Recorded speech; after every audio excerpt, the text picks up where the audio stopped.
Okay, those are holy words.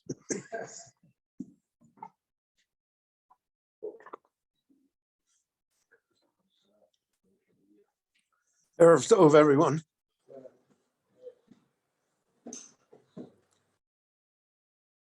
The first words of the Parsha of Vayetze Yaakov Be'Beersheva.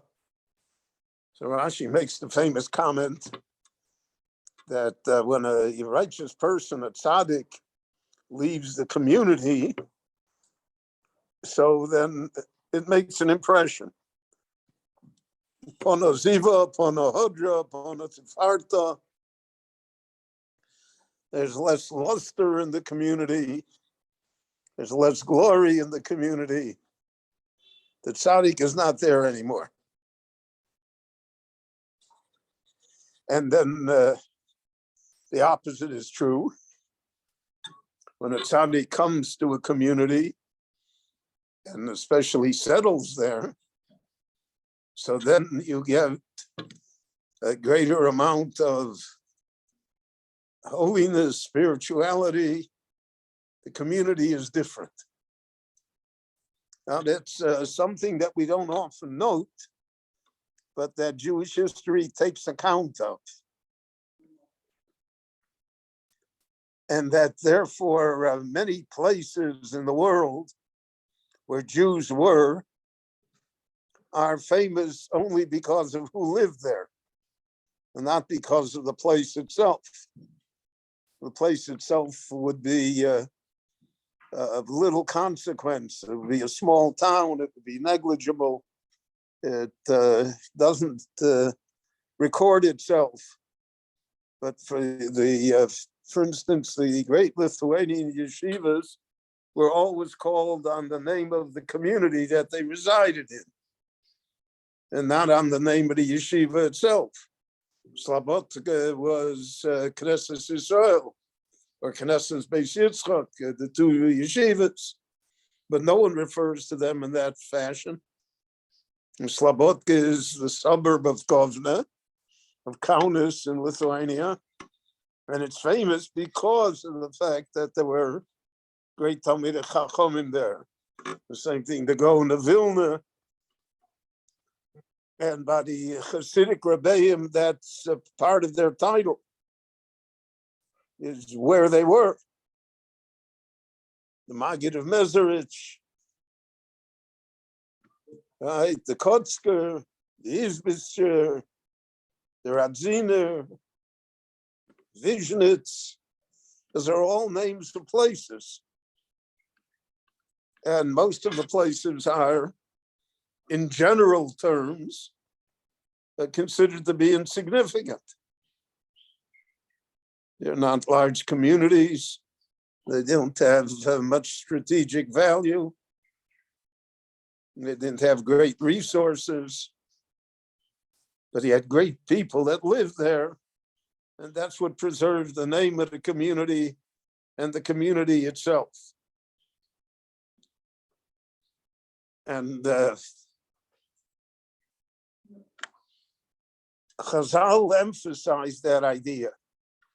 The Gemara says that when Rabbi Yehuda came to Eretz Yisrael, so the Gemara says, Ari olam beBovel. A great lion has come from Bovel. Because when he came, Torah was advanced. If Torah is advanced, then that's the greatness of the community. So that's one lesson that we learned from this. Vayetze Yaakov Be'Beersheva, that as long as Yaakov's in a Beersheva, then it's one type of community. When Yaakov is not there anymore, it's a different type of community. Even though the locality has not changed, there are no different resources. There really is no different population. There's one man that went, but it's the one man that made the difference. And Chazal derived that from the story of Zdom that we all know. That Avraham Avinu prays for Zdom, and he comes finally to the conclusion that if there are 10 righteous people in Zdom, that's sufficient to save them. Sdom, according to many of the Meforshim, had millions of people, Ribivei Rovovos, tens of thousands. And you were talking about 5 communities. There was an entire empire there, in Melech Sdom. So one would say that if you have, let's say, 2 million evildoers, so what's the difference whether you have 10 good people or not? They don't count, especially in our world where one man, one vote. Everybody is counted equally. Nobody is special. So you vote in the elections, and the guys that are digging up the street in front of us are also voting in the elections. Their vote is equal to your vote. It's democracy. But deep down in our heart, somehow we feel that that's not exactly correct. When the American Constitution was being written, there was a debate who had the right to vote. And great people said that the right to vote should be restricted to landowners or to people that had an education, different criteria, not universal suffrage. Well, in today's world, you can't even mention that. But nevertheless, it's an idea that reverberates over and over again in society. So Sdom is destroyed because it doesn't have 10 good people, not because it has 2 million bad people. And that's the worth of an individual. It's the power of an individual to change a society and to change, so to speak, Haviyachal, heaven's view of society. And we see that again in Sdom, when the Malachim tell Lot, leave, because we cannot destroy the city as long as you're here. So the Meforshim say, so he should have stayed. Why does he leave? They said, Kilo Nuchal, we are powerless as long as you, and Lot is a knapper tzaddik. I mean, he's not on the level of Avram Avinu, but he is a person of worth. So he should have stayed. And so many say that that's the whole reason that the entire story cascaded upon him, and that he ends up with such a sad and bad end, is simply because he had the right. We see that the Rebbeinu Shalom Kaviyachal told Moshe by Egel, Erefno, leave me alone and I'll destroy them. So he heard that what he said, leave me alone. I'm not going to leave you alone then. If it's up to me, if I can prevent it, if I can prevent the Jewish people being destroyed because of the ego, so Hashem Kelachum B'chanim, forgive them. So Moshe heard the nuance. Lot doesn't hear the nuance. Lot runs. So the value of a righteous person is inordinate. It's not something that's given to measure. And therefore we should appreciate righteous people in our community, even though we perhaps don't even see it.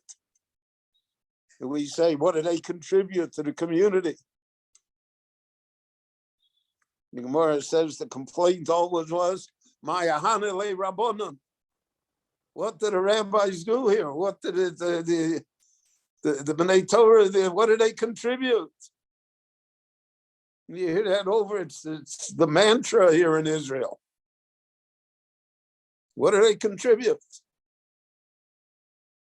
but they don't realize that somehow that's what happens.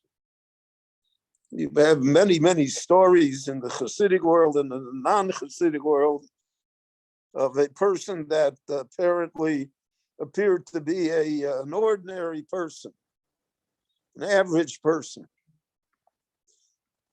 and was not known for his charity or his wisdom or his goodness. And then that person passes on. And all of a sudden, entire families come to the community and say, who's going to support us now? As long as this person was alive, somehow he supported us. Who's going to do it now? So that is a point to remember. And that's why it says, Vayetze Yaakov mi Beersheva. Beersheva is not the same if Yaakov is there or if he's not there. If he's not there, it's a different community, different society, in all so many ways that we cannot account for. And therefore, we have a bracha in the Shmoneh Esrei ala tzadikim ala chasidim al ziknei amcho beis Yisrael al pleta sofreim al geri hatzedik. All of these people, you know, they only got one vote. So then why should we, why are they singled out?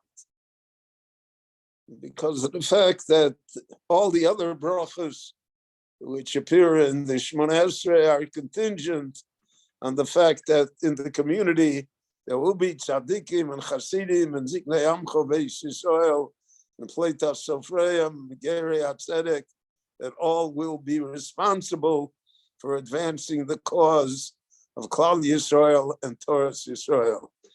Rabbi Chananya ben Akash Omer Rotza Kodesh Baruch Hu L'Zakas Yisrael V'Chachir B'Lahem Torah Mitzvah.